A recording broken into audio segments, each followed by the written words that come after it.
আসসালামু আলাইকুম সবাইকে, welcome back to my another blog. আজকেও আমি ঘুম থেকে উঠেছি সকালবেলা, কারণ আমি আজকে কাজ করছি না, আমি অফ নিছি। আমার প্রচন্ড ঠান্ডা লাগছে, ঠান্ডায় আমি কথা বলতে পারি না, আর চোখ দিয়ে নন স্টপ পানি পড়তেছে। আমার ঠান্ডা লাগলে আমার চোখ দিয়ে পানি পড়ে, এটা কি সবার হয় কিনা আই ডোন্ট নো। মানে এই যে চোখ খুবই পানি পড়তে থাকে। কিন্তু এখানে ওয়েদার চেঞ্জ হচ্ছে, আস্তে আস্তে গরমের দিকে যাচ্ছে। তো যেটা হয় যে হঠাৎ ঠান্ডা পড়ে, আবার অনেক গরম পড়ে। লাস্ট কয়েকদিন প্রচন্ড বৃষ্টি ছিল, বৃষ্টিতে টুকিটাকি ভিজা হয়েছে, ওটার কারণে আর কি একটু ঠান্ডাটা। আর রাতের বেলা হঠাৎ করে একটা মানে ভ্যাপসা গরমও হয়, তো ওই গরমে ঘেমে যেতাম, তো সেখান থেকেও ঠান্ডা লাগছে। যাই হোক, এই পুরো উইক আমার খুবই ব্যস্তদায়ক উইক গেছে, লাইক ইভেন্টফুল। সামনে আরো আসতেছে ইভেন্টফুল উইক। আজকে একদমই রিল্যাক্সিং একটা ভিডিও আমি করব। একে তো আমি অসুস্থ, তার উপরে আমার ঘর লাইক বিছানাটা পর্যন্ত 2 দিন ধরে উঠানো হয় না। এটা খুবই উইয়ার্ড লাগে শুনতে, কিন্তু আপনি যখন দেশের বাহিরে থাকবেন আপনি এটা খুবই রিলেট করতে পারবেন, কারণ আপনার তো আসলে হাতে সময় নাই। তো আমার নিজের বিছানায় আমি 2 দিন ধরে উঠাতে পারি নাই, গুছাতে পারি, মানে কি যে অবস্থা। আমার মনে হয় আমি ওটা এক্সকিউজ মাই আইস, চোখ দিয়ে পানি পড়তেছে। আমার মনে হয় যে ওই নোংরা বাসা দেখতে দেখতে আমি আরো বেশি অসুস্থের দিকে চলে যাচ্ছি। এটা হয় আমার সাথে। আমার বাসা আমি একদিনের বেশি যদি 2 দিনও মানে 2 দিন বা 3 দিন এরকম যেতে থাকে যে আমার বাসা পরিষ্কার নাই বা গুছানো নাই, আমি এমনিতেও মেন্টালি সিক হয়ে যাই। আস্তে আস্তে আস্তে আমি জাস্ট মানে তখনই বোঝা যায় যে আমার খুব শীঘ্রই একটা ছুটি নেওয়ার টাইম চলে আসছে, জাস্ট আমার বাসা ঠিক করার জন্য। তো এই আর কি। আচ্ছা, আমার স্কিন এত গ্লো করার কারণ আছে। আমার স্কিন গ্লো করতেছে কারণ আমি বিউটি অফ জোসনের এসপিএফটা দিছি, আমি এটা আবার কিনবো।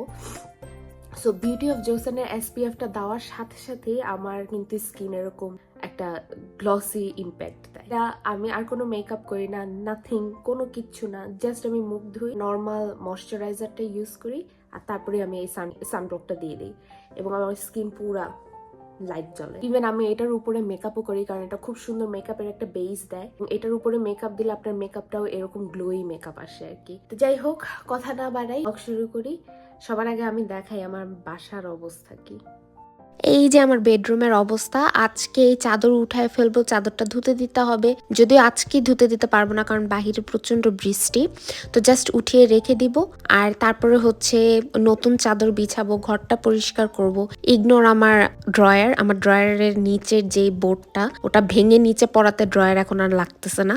এটারও কারণ আছে, কারণ আমার বিড়ালগুলো আমি ড্রয়ার খুললেই তারা সেখানে গিয়ে লাফালাফি করে। যাই হোক, নিচে আমি এই ক্যারিয়ারটা নামিয়েছি। আজকে ব্লেসিরকে নিয়ে ডক্টরের কাছে যেতে হবে, ওর একটা অ্যাপয়েন্টমেন্ট আছে। ও খাওয়া দাওয়া করতেছে না, ও প্রচন্ড শুকায় যাচ্ছে, তো এর জন্য ওর একটা ব্লাড টেস্ট করাটা একদম ম্যান্ডেটরি হয়ে গেছে।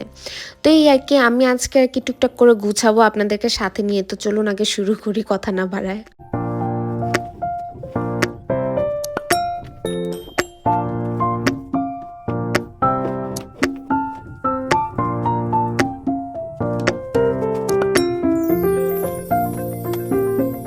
বিছানা গুছানো শেষ, আমার ওই রুমটা পরিষ্কার করে আমি চলে আসছি নাস্তা করার জন্য। আমি আজকে একটা পরোটা খাবো, তার উপরে হচ্ছে একটু চা খাবো, কারণ আমি আসলে কথা বলতে পারতেছি না, আমার গলা ব্যথা। আর এই যে 2টা ডিম নিয়েছি, 2টা ডিম খাবো। আর পাশে আমি আরো অনেকগুলো ডিম বসিয়ে দিয়েছি, কারণ হচ্ছে আজকে আমি ডিম দিয়ে তরকারি রান্না করব।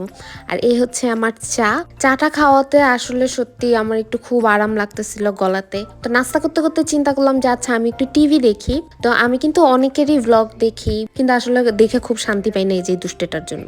ও এই যে এরকম টিভিতে বসে থাকে, তারপরে পুরো টিভিটা হাত দিয়ে ধরে লাইক ফালাই দিবে, এরকম একটা চিন্তা তার ভেতরে চলতে থাকে আর কি। তো এই যে তাকে বকা দিয়ে নামাই দিছে, এখন আবার আরেক জায়গায় খেলা শুরু করে দিয়েছে। তো আপনারা মনে করবেন না যে সে চিপার ভিতরে আমি তাকে খেলতে দিই না, এই জিনিসগুলো সবই কিন্তু তার বাহিরে থাকে, সুন্দর ওপেন স্পেস। আমার মূলত আমার যেই বসার জায়গাটা, আমি পুরা জায়গা খালি রাখি, এবং আমি খুব কম ফার্নিচার রাখি, অনলি বিকজ আমার বিড়ালগুলা যাতে খুব দৌড়াদৌড়ি করতে পারে, খুব সুন্দর খেলাধুলা করতে পারে, লাইক অনেক বেশি স্পেস পায় এই কারণে। কিন্তু সে কি করবে, তার খেলনা নিয়ে খাটের নিচে ঢুকাবে, তার খেলনা নিয়ে সোফার নিচে ঢুকাবে, তার খেলনা নিয়ে ওই কোনা কামচিতে যত কোনা কামচি আছে সব জায়গাতে গিয়ে সে ঢুকায় খেলবে। তো তার আজকে বার্থডে, তো সে খেলাধুলা করুক, আমরা আজকে কিছু না বলি। চলুন আমি আগে রান্না করতে যাই, কারণ রান্না বান্না শেষ করে আমাকে শাওয়ার নিয়ে তারপরে কিন্তু আবার ব্লেসিকে ডক্টরের কাছে নিয়ে যেতে হবে। তো রুবেলের মধ্যে আমাকে মেসেজ পাঠিয়ে দিয়েছে আমাকে রেডি থাকার জন্য, যে ও কাজটা শেষ করে এসে আমাদেরকে পিক আপ করে নিয়ে যাবে ডক্টরের ওখানে। তো এর মাঝখানে আমি চিন্তা করলাম আগে একটু রান্নাটা শেষ করে নেই, কারণ তরকারি যা আমরা রেডি করেছিলাম তা তো খেয়ে শেষ সপ্তাহের।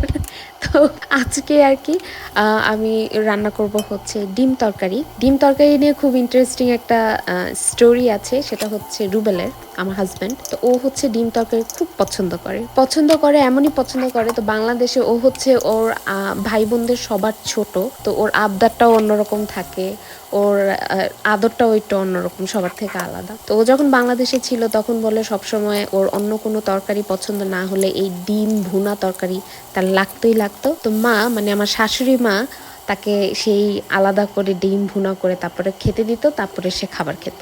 এখন এমন অবস্থা যে বছরে এই তরকারি যদি রান্না না হয় সে আবার খাবে কোথা থেকে। তো বিদেশে আসলে এরকম যত তাল বাহানা থাকে সব আকাশে বাতাসে উড়ে চলে যায়। তো এটা যেরকম রুবেলের ক্ষেত্রে হয়েছে, এই কাজ কিন্তু আমার ক্ষেত্রে হয়েছে। লাইক আমিও কিন্তু অসুস্থ থাকলে আমি বাংলাদেশে থাকতে কিচ্ছু করতাম না, কিচ্ছু ধরেও দেখতাম না, নাথিং।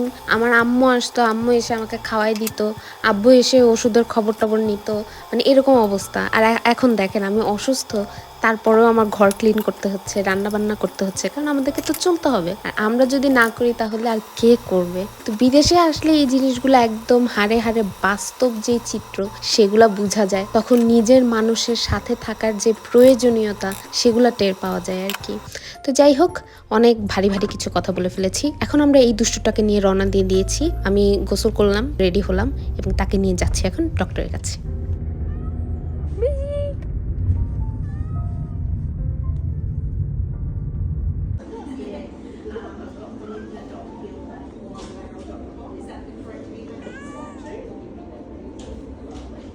এই তো আমরা ওয়েট করছি, ব্লেসিকে নিয়ে গিয়েছে তার ব্লাড টেস্টের জন্য। আমাদেরকে বলেছে একটু ওয়েট করতে, এখন রেজাল্টটা দিয়ে দিবে। আলহামদুলিল্লাহ ওর রেজাল্ট খুবই ভালো এসেছে। ওর জাস্ট একটু যেহেতু খাবার দাবার কমিয়ে দিয়েছে, একটু পুষ্টির সমস্যা, লাইক পুষ্টিটা কমে গেছে ওর শরীরে, আর না হলে she is just a very picky eater, that's it, আর কোনো সমস্যা নাই। আচ্ছা, পুচকু বিড়ালটার বার্থডে, তার 1 বছর ফাইনালি পূরণ হচ্ছে। তো তার জন্য আমরা এখন বল কিনতে যাব এবং টুকিটাকি কিছু বাজার সদাই আছে, তো সেগুলো কিনতে যাব। বাসায় এসে জাস্ট আমি চট করে আমার জ্যাকেটটা চেঞ্জ করে নিলাম, কারণ যেটা পরাচ্ছিলাম সেটাতে প্রচুর পরিমাণে ব্লেসির পশম ভরে গেছিল।